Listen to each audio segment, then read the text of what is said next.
ओम नमः शिवाय। पंडित जी, आपका शुभ नाम? पंडित जी, मेरा नाम निखिल नड्डा। पंडित जी, इस मंदिर की आस्था क्या है और लोग यहाँ पे आते हैं श्रद्धालु, तो इस मंदिर के बारे में कुछ आप बताएं। देखिए जी, पहले ये जो स्थान है इसको महाकालेश्वर के नाम से जाना जाता है और जहाँ पे अभी हम खड़े हैं इसको हम पंचतीर्थी के नाम से जानते हैं। तो इसकी मान्यता ये है कि लोग यहाँ पर बड़े बड़े दूर स्थानों से, जैसे हमारे पंजाब हो गया, हरियाणा और यहाँ के जो लोकल हैं, वही पुण्य तिथियाँ जैसे अपने संक्रांत होगी, पूर्णिमा होगी, या जैसे कोई त्यौहार हो गया, या कोई अपने घर में मूर्ति स्थापना करता है तो उन मूर्तियों को स्नान करवाने के लिए तो बड़े दूर से लोग यहाँ पर दर्शन करने के लिए आते हैं और स्नान करने के लिए आते हैं। तो ये है कि लोग ऐसा सोचते हैं कि यहाँ पर स्नान करने से हमने जो पाप किए उन पापों की निवृत्ति के लिए यहाँ पर लोग स्नान करते हैं। और कहते हैं कि अज्ञातवास के दौरान जब पांडव यहाँ आए थे तो माता, जो उनकी माता थी कुंती, उनको प्यास लगी। उनकी प्यास बुझाने के लिए तो उन्होंने 5 तीर्थ छोड़े। तो यहाँ पे उनके 5 तीर्थ छोड़ने से 5 तीर्थों का जल प्रकट हुआ। जैसे हमारे 5 तीर्थों में से ले लिए, उज्जैन आ गया, रामेश्वर आ गया, नासिक आ गया, हरिद्वार आ गया। तो ऐसे 5 तीर्थों का जो था ये जल यहाँ पर प्रकट हुआ। और कहते हैं कि इस तीर्थ पर स्नान करने से व्यक्ति की सब पाप नष्ट होते हैं और जो जिस श्रद्धा से, भक्ति भाव से भगवान शंकर के यहाँ पर स्नान करने के बाद दर्शन करता है उसके सब पाप नष्ट हो जाते हैं।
देखिए जी, जहाँ पे अभी आप आए हुए हैं ये महाकालेश्वर भगवान शंकर का जो है तीर्थ स्थान है, जो कि हिमाचल प्रदेश जिला कांगड़ा के अंतर्गत प्रागपुर से 8 किलोमीटर की दूरी पर ब्यास नदी के तट पर स्थित है।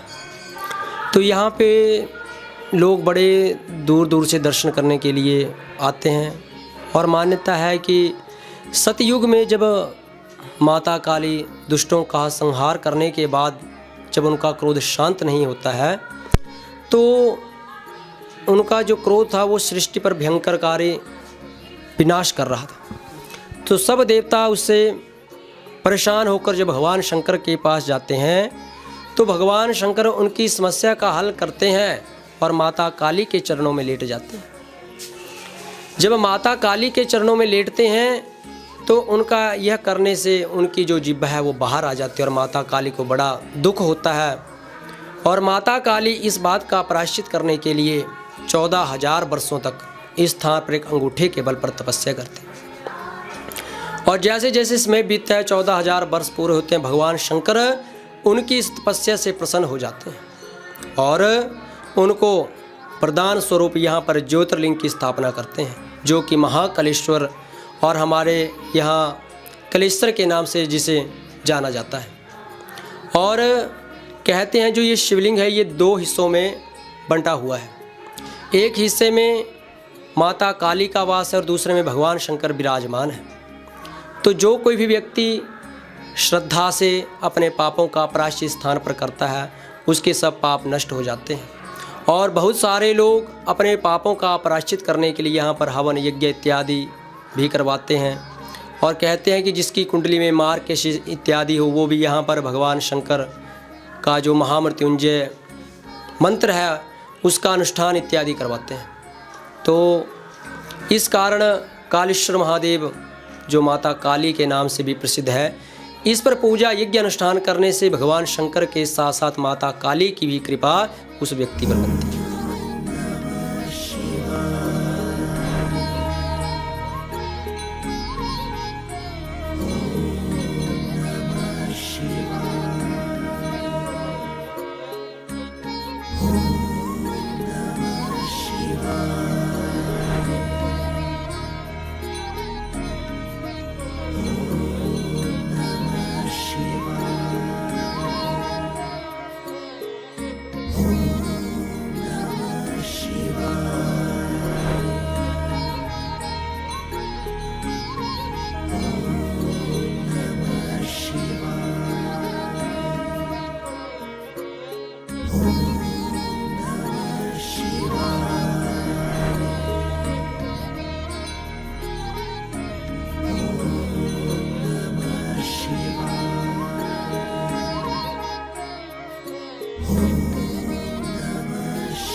शंकर ने माता काली को आशीर्वाद के रूप में यहाँ पर ज्योतिर्लिंग की स्थापना की थी।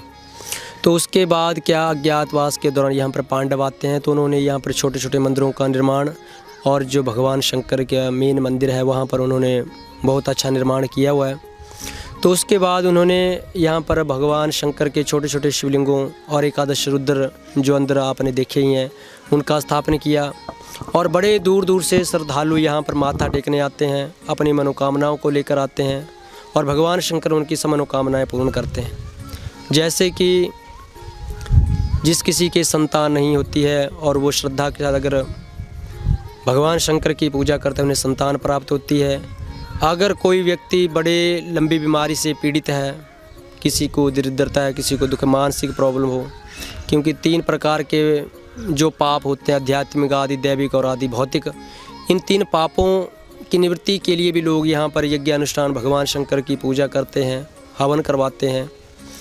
तो ये स्थान बहुत ही प्रसिद्ध तीर्थ स्थल के रूप में यहाँ पर जाना जाता है और बड़े दूर दूर से लोग यहाँ पर दर्शन करने के लिए भी आते हैं। और साथ में हमारे यहाँ पंचतीर्थी पड़ती है, वहाँ पे लोग स्नान भी करते हैं और अपने पापों का प्रायश्चित भी करते हैं। तो ऐसा है कि भगवान शंकर की लोग अनेक विधियों से पूजा करते हैं। कोई दूध से करते हैं, कोई बेल पत्र चढ़ाते हैं, कि भगवान को तो भोले बाबा कहा जाता है, भोले हैं। कहते हैं पत्र पुष्पम फलम तोयम यो में भक्त्या प्रेक्षति, भगवान तो भाव के भूखे होते हैं। उनकी आप जिस श्रद्धा से, भक्ति से, भाव से भी पूजा करेंगे उस प्रकार का आपको मनोवांछित फल मिल जाता है। तो ऐसा है, कोई दूध से, कोई दही से, कोई शहद से, शक्कर से, अनाज से भी उनकी पूजा होती है। जिन्हें संतान नहीं होते हैं कहते हैं उन्हें भगवान शंकर को गेहूं चढ़ाने से व्यक्ति को संतान की प्राप्ति होती है। शहद चढ़ाने से व्यक्ति के मानसिक और जो अन्य रोग हैं उनकी निवृत्ति होती है। और अन्य जड़ी बूटियों से जो रस है, पेड़ पौधों के रस हैं, जड़ी बूटियों का रस है, उनसे करने से व्यक्ति के जो लंबी बीमारी आदि व्याधि रोग दोष हैं वो दूर होते हैं। तो इस प्रकार की यहाँ पे हमारे यहाँ शमशान घाट भी है, क्योंकि भगवान शंकर को शमशान का वासी भी कहा जाता है कि वहाँ पर उनका सदा निवास रहता है। तो जैसे कहती मान्यता ये है कि यहाँ पर प्रतिदिन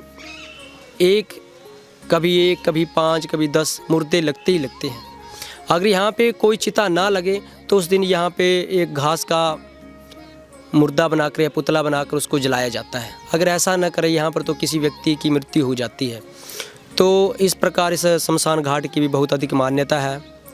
तो इस प्रकार लोग यहाँ पर बड़े दूर से दर्शन करने के लिए भी आते हैं और अपने पापों का प्रायश्चित भी करते हैं। जी, आप पंडित जी श्रद्धालुओं के लिए आपके कुछ संदेश देना चाहेंगे? मेरा तो श्रद्धालुओं के लिए यही संदेश है कि व्यक्ति चाहे जितने मर्जी दूर से आए, जब तक उसके अंदर श्रद्धा नहीं होगी, भाव नहीं होगा, तब तक वो ना वो अपने पापों का प्रायश्चित कर सकता है, ना उसके जो कोई भी मनोकामना है वो पूर्ण हो सकती है। अगर व्यक्ति जिस श्रद्धा से भी जिस मंदिर में जाता है या किसी को दान देता है, ये भगवान के आगे माथा टेकता है, तो उसकी मनोकामना अवश्य ही पूर्ण होती है। यहाँ पे लोग बड़े दूर दूर से अस्थियां विसर्जन करने के लिए भी आते हैं। जैसे माँ गंगा हरिद्वार में लोग अस्थि विसर्जन करने जाते हैं अपने पूर्वजों की, मृतक प्राणी की। तो यहाँ पे भी देख सकते हैं आप, यहाँ पे भी लोग अस्थियां विसर्जन कर रहे हैं और यहाँ पे भी प्रतिदिन चिता जलती है। और मान्यता ये है कि यहाँ प्रतिदिन चिता जलती है। अगर भूल चूक से कहीं कोई दिन कोई चिता ना लगे तो उस दिन यहाँ पे घास फूस का पुतला बनाकर उसको जलाकर उसका विसर्जन करना पड़ता है। ऐसी स्थान की मान्यता है।